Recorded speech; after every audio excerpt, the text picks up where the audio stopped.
Man hat uns in die Wüste geschickt. Na, zum Glück wurde dort in die Wüste aber auch eine Stadt gebaut. Eine Stadt der Superlative. Die höchsten Wolkenkratzer, die edelsten Shopping-Malls, die aufregendsten Freizeitaktivitäten. Wir sind eingetaucht in eine Mischung aus Tradition, kultureller Vielfalt und Moderne. Wir wollen euch hier aber auch nichts vom Kamel erzählen. Es ist eine Stadt voller Widersprüche. Auf der einen Seite unvorstellbare Mengen an Luxus und Prunk, aber auch extreme Armut und Ungleichheit. Es ist ein Ort, an dem das Geld regiert. Wir versuchen uns nicht zu sehr von dieser glitzernden Fassade blenden zu lassen, sondern betrachten auch die Schattenseiten. Habt ihr Lust mitzukommen? Auf geht's in die faszinierende Luxus- und Hightech-Metropole am Arabischen Golf. Wir haben ja unseren kleinen Plankenschrubber dabei. Und da können wir ja nicht nur arbeiten, sondern müssen Lottie auch ein bisschen bei Laune halten. Und wie würde das besser gehen, als mit ihren Idolen King Julian oder dem Kung-Fu-Meister Po? Und deshalb treibt es uns in das Riverland-Gebiet, eine Ansammlung von Freizeitparks, einem Shoppingcenter und jeder Menge dauerhaft geschlossener Cafés und Restaurants. So, wir sind jetzt beim Rove at the Park. Das ist knappe 40 Kilometer von unserem alten Hotel entfernt und auch nicht direkt in Dubai, sondern hier bei diesen Freizeitparks. Also ein Stückchen entfernt. Machen wir kurz die Maske ein bisschen weg. Es sieht sehr, sehr jung und modern aus, muss man mal so sagen. Hinten ist auch schon ein kleines Spielzimmer gewesen. Susi ist gerade beim Einchecken und dann wollen wir mal gucken, wie das so mit dem Zimmer aussieht. Aber hier draußen sieht das schon mal sehr, sehr vielversprechend aus. Also es ist auf jeden Fall verhältnismäßig groß. Und ich hätte auch nicht gedacht, dass so viel los ist. Ne? Also auch hier sitzen schon so ein paar Leute rum. Hier ist so ein Daily Café. Ne? Da kann man mal seinen Kaffee nach dem Frühstück trinken. Rezeption, hier kann man einchecken. Und dahinter befindet sich auch gleich die Poolanlage. Der ist relativ klein, habe ich gesehen. Mal gucken. In die Richtung sind nochmal so kleine Spielzimmer und das Fitnessstudio. Ja, aber im Prinzip will man hier zum Rove at the Park, weil man natürlich in diese Parkanlagen geht. Die machen allerdings immer erst nachmittags auf, weil es tagsüber zu warm ist. Normalerweise hätten wir 27 Grad, jetzt haben wir gerade 36 Grad da draußen. Also das ist gerade echt krasse Nummer.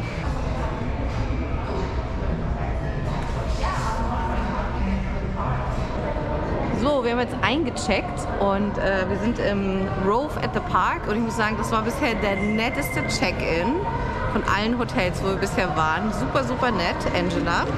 Und wir sind jetzt hier um 12 ungefähr, weiß ich nicht, so die Uhrzeit und wir haben schon unser Zimmer, obwohl der Check-in eigentlich erst um 16 Uhr ist, also top. Und es gibt einen Shuttle zu den Dubai Parks, einer wäre um 13 Uhr und der nächste ist um 16 Uhr. Und je nachdem, wo wir hinwollen, können wir uns entscheiden, ob wir jetzt schon in einer Stunde zum Park wollen oder erst um 16 Uhr. Wenn wir jetzt um 16 Uhr fahren, gibt es hier direkt noch eine richtig nette Poolanlage. Also wir können jetzt auch noch ein bisschen chillen hier und einfach dann, wenn es ein bisschen kühler wird, los. Wobei ich schon ein bisschen verwundert bin. Ich dachte eigentlich, dass das Rove at the Park ist. Also, dass das hier halt direkt am Park ist und ich noch mit dem Bus fahren muss, der dann auch nur um 13 und um 16 Uhr fährt. Da bin ich schon echt ein bisschen verwundert, weil, ja, eigentlich haben wir, was gibt es denn hier sonst noch bei dem Hotel? Warum sollte man dieses Hotel hier sonst nehmen, wenn es nicht direkt at the Park wäre? Ist es nicht at the Rove at the Park? Naja, ich bin gespannt. Wir gucken uns das mal an und erzählen euch das später. Und wir sind...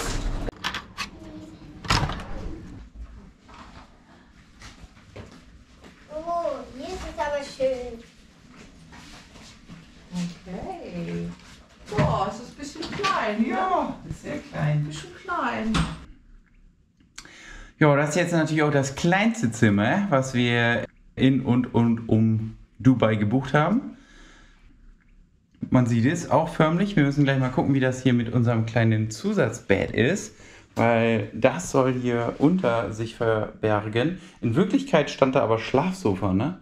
Deswegen bin ich ein bisschen verwundert. Ich glaube, die Option hier wird besser sein, weil Schlafsofas in der Regel in Hotels echt Mist sind. Also, das stimmt. Ihr erinnert euch noch an dieses Two Seasons Hotel mit dieser zu kurzen Matratze? Okay, ja, das war doof. Also, wenn das genauso lang ist hier wie diese Länge, dann, ne, und Lotti kann direkt daneben schlafen, dann ist sie happy. Schade ist natürlich, dass wir nicht einen extra Raum haben. Ja. So gehen halt alle gleichzeitig schlafen abends. Ja. Das stimmt, aber ich bin mal gespannt, ob die einfach ein Hotel mitten in die Wüste gebaut haben. Einfach also grundlos mitten in die Wüste. Oder ob die Parks nicht doch irgendwie um die Ecke sind. Weil, also das heißt doch at the Park. Naja, gut. Wir haben hier einen kleinen Kühlschrank, das ist schon mal super. Auf jeden Fall aber eine Dusche. Haben wir eine Dusche? Zeig mal die Dusche. Komm mal mit.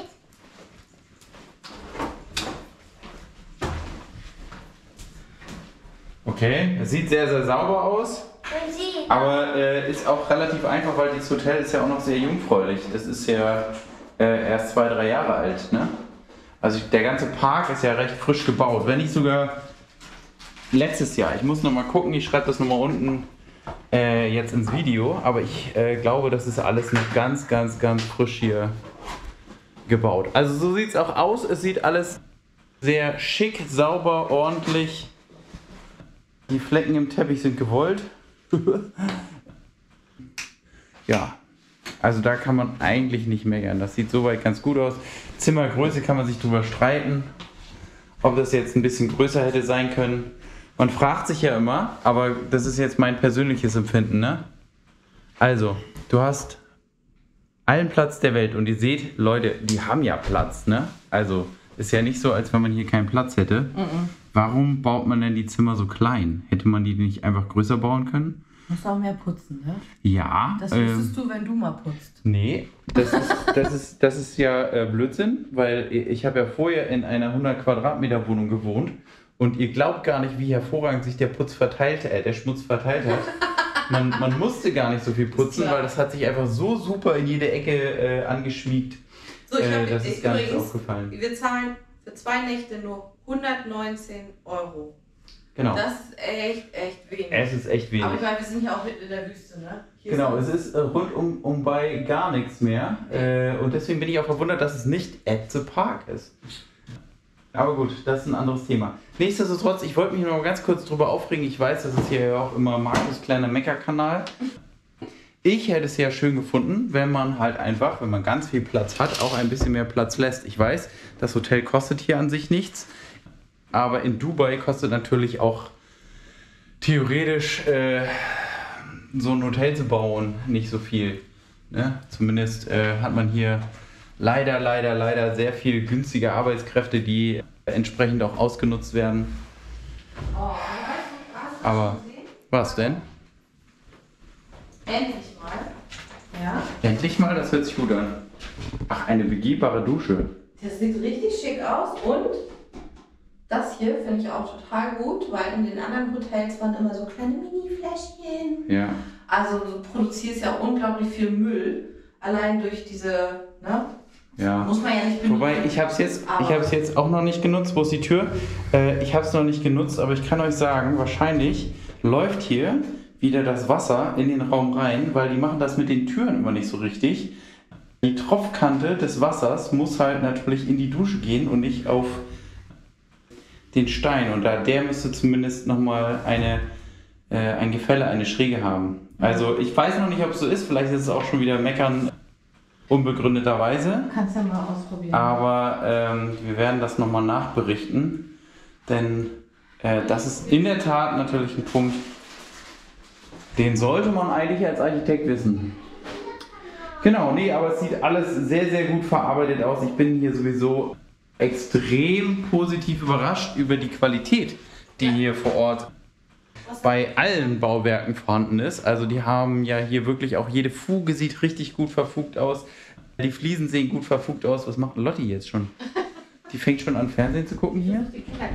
Was ist hier los? Ist das schon Urlaubsmodus jetzt hier oder was?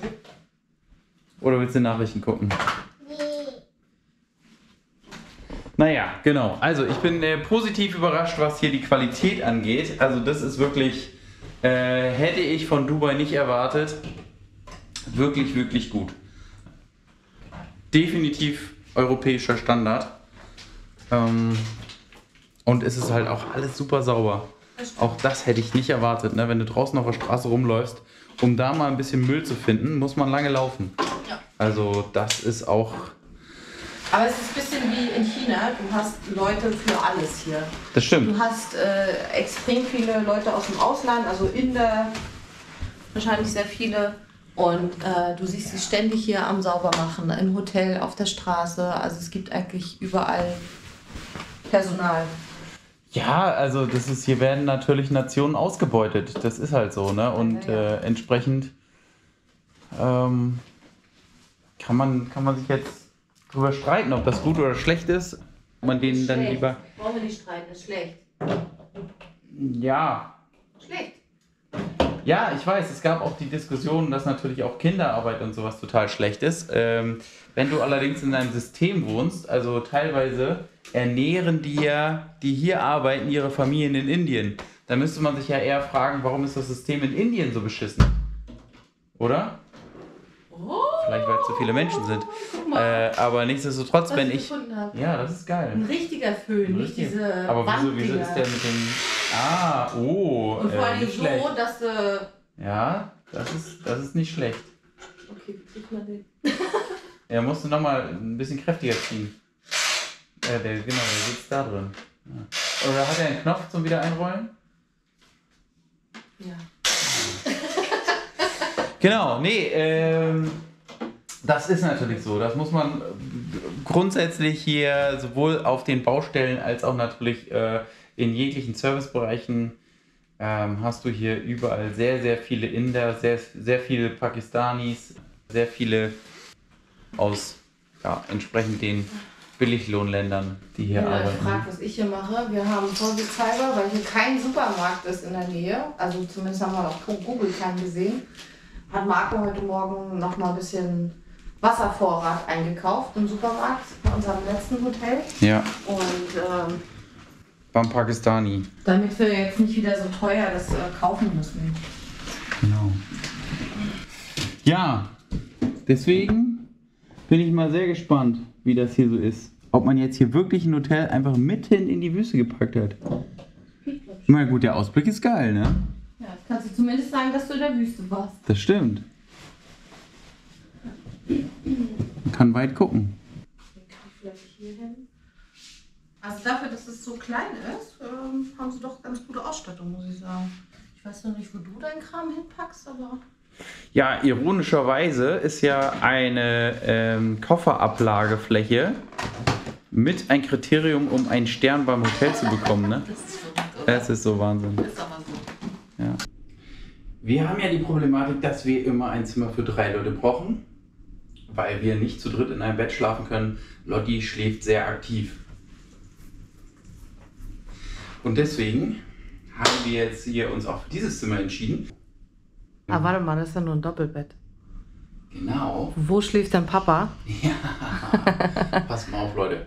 Wir haben uns schon die ganze Zeit ja auch gewundert, wie die Hotels das machen. Und gerade hier auf dieser kleinen Fläche muss es natürlich relativ intelligent auch abgehen. Und ich bin begeistert von dieser Lösung, weil hier ist das dritte Bett unter dem Bett. What? Guck mal hier. Also klar, ich musste jetzt hier mal so ein paar Sachen wegräumen, ne, den Stuhl und so. Das ganze Zimmer könnte ein bisschen größer sein, einen kleinen Hauch. Aber die Lösung für den dritten ist ziemlich geil. Also ich ziehe das Teil hier raus. Das ist auf Rollen. Ja, das hängt jetzt hier nur so ein bisschen so. Und dann habe ich hier einen Hebel. Und dann kommt das Bett hoch. Wow, und das muss hinten einrasten. Und schon hast du das dritte Bett hier am Start. Richtig cool. Mega. Also es ist nicht so lang wie das Hauptbett, also das sieht man schon. Reicht. Aber für ein Kind... Nee, reicht auch für einen Erwachsenen. Also ist 1,80. Ja, ist eine 1,80er Matratze. Wow. Ist okay. Ja, wie findest du das, Lotti? Toll. Ja, Echt cool. Vor allen Dingen, das sind ja immer hier diese Boxspringbetten. Da ist sowieso unten immer so ein mega Kasten. Also, dass man das so ausnutzt, ist doch irgendwie einleuchtend, oder? Ja, vor allem hier hast du jetzt mal eine richtige hochwertige Matratze drauf. Ja. Ne? Also hier kann man auch richtig ordentlich schlafen. Und dass es dann auch noch so hoch kommt? Ja, das ist sehr cool. Echt gut. Guck mal, und hier an der Seite ist auch noch Platz. Ja, nicht viel, ne? Nee. Also da hätte der Stuhl noch hingekommen. Ne? Das ist jetzt ein bisschen blöd, man blockiert den Durchgang da so ein bisschen. Aber gut, man kann es halt tagsüber da reinschieben. Ich weiß jetzt nicht, wo die extra Bettdecke sein soll. Das stimmt, das fehlt leider immer, ne? Das ist halt immer so, wir buchen es für 3 Leute, wir zahlen für 3 Leute, sie packen aber immer nur 2 Handtücher hin und 2 Bettdecken. Aber da können wir nachher, sie hat gesagt, wir sollen anrufen, wenn das Bett gemacht werden soll und dann kümmern die sich darum. Ah, okay, cool. Ja, und dann fragen wir auch nach dem Handtuch. Eine sehr coole Lösung, sehr, sehr schön. Guck mal, hier unten ist dann so ein Reißverschluss. Ja genau, da kannst du es optisch wieder zumachen. Zack. Ne, wenn hier nur zu zweit bist, dann Also das ist wirklich cool. würdest du es gar nicht sehen. Nee. Sehr cool. Jo. Guck mal, hier haben überall Steckdosen, hier Arbeitsplätze. Was ist das denn bitte? Richtig cool, Leute, richtig gut. Nach 14 Tagen gehen uns so ein paar Sachen aus. Mir nicht, aber dir schon. Ja, und Lotti. Ja, cool. Richtig gut. Und es gibt sogar Fernsehen. Mit Friends. Falls du irgendwas vergessen hast, kannst du hier von Zahnpasta, Deo, alles.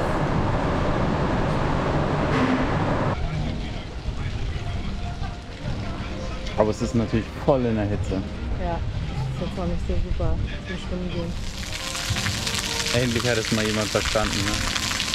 Was die Kinder eigentlich nur brauchen, ne? Ja. Mit einer Schattenecke.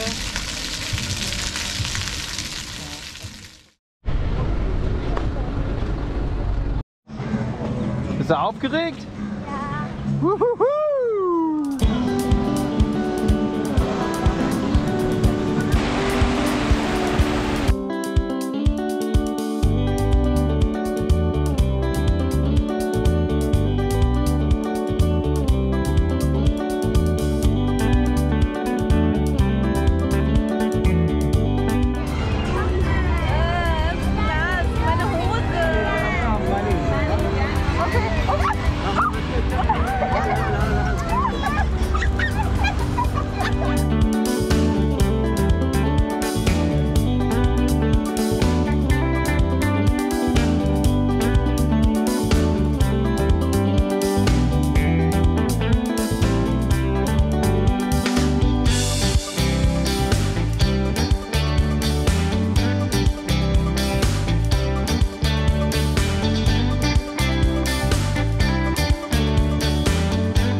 wir noch ein bisschen dichter.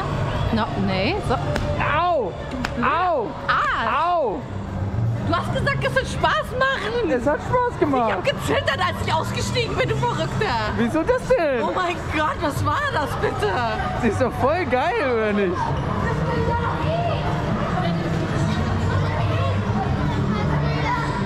Hier ist eine Achterbahn drin, die ist halt richtig cool. Die macht halt gleich von vorne rein, geht die auf 100 km/h, die schießt wie eine Rakete raus. Und schießt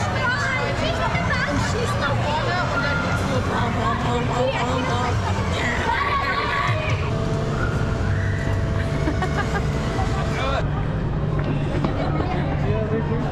You like to move it, move it. You like to move it, move it. You like to move it.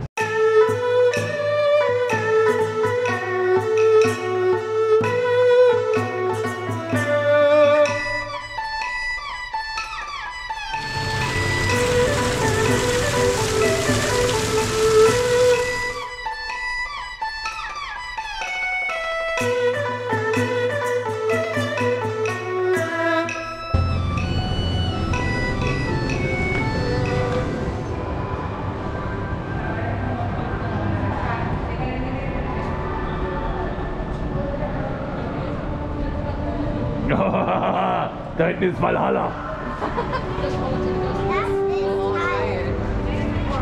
Also richtig cool, dass das so eine riesen hohe Halle ist, ne? Mega cool. Hier kannst du alles reinbauen.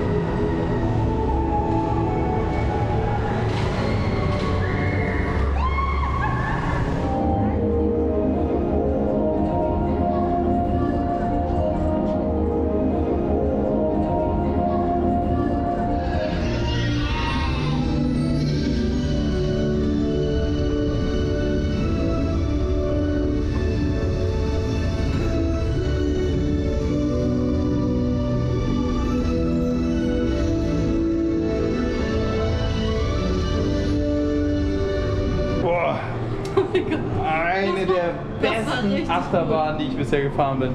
Unglaublich geil. Das war cool. Fliegen mit Drachen, ey, das war so geil. Du hast gedacht, du fliegst wirklich. Du hingst da in dieser Achterbahn. Du setzt dich in den Sitz rein, dann die Beine hängen frei und dann wirst du so durchgeschleudert, als wenn du selber auf so einen Drachen fliegst und dann... Aber durch eine Geschichte, mit Monitoren. Also dir wird halt erzählt, dass du mit den Drachen, mit der Gruppe fliegst und du fliegst dann mit denen da durch diese Landschaft und ganz am Ende kommt dann halt so diese Musik, die große Freiheit und dann schießt du hier durch die Halle durch. Oben einmal so am Rand so und drehst dich noch quasi so mit dem Kopf nach unten und denkst so, oh, große Freiheit, jetzt fliegst du über das ganze Dorf, was hier draußen nachgebaut wurde. Echt gut gemacht. Richtig gut gemacht. Ja. Also, Hammer. Also, DreamWorks, richtig geil. Hat mir richtig gut gefallen. Eigentlich sind es nur 4 Achterbahnen, aber um jede Achterbahn wird eine Geschichte erzählt und zwar die passende zum Film. Komplett durchgezogen vom Restaurant über den Shop bis auf die Thematik mit der Achterbahn. Also sehr, sehr, sehr cool. Ja. Viel zu sehen, sehr liebevoll gestaltet. Hat uns, glaube ich, bisher hier am besten gefallen. Ja, ich fand es auch super cool. Bis auf diese eine Achterbahn, wo er mich zieht. Ach, Quatsch, Pups mit Soße. Das war die beste überhaupt. Ja, nie wieder. Madagaskar. Ja, und Lotti hat natürlich noch ein bisschen abgestaubt hier. Zeig mal.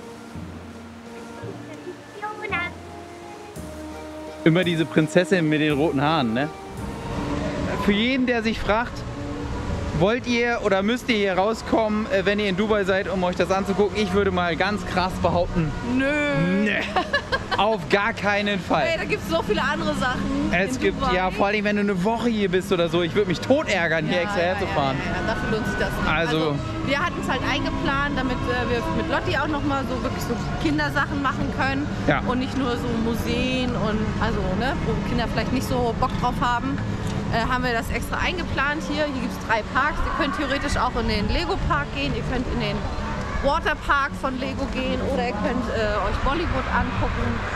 Möglichkeiten gibt, da wir Legoland zu Hause fast vor der Haustür haben. Ja, und relativ häufig auch sind, also das macht nicht. Jetzt keinen Sinn. Wasserpark machen wir auch nicht, weil da gibt es auch größere und bessere hier in Dubai. Ja.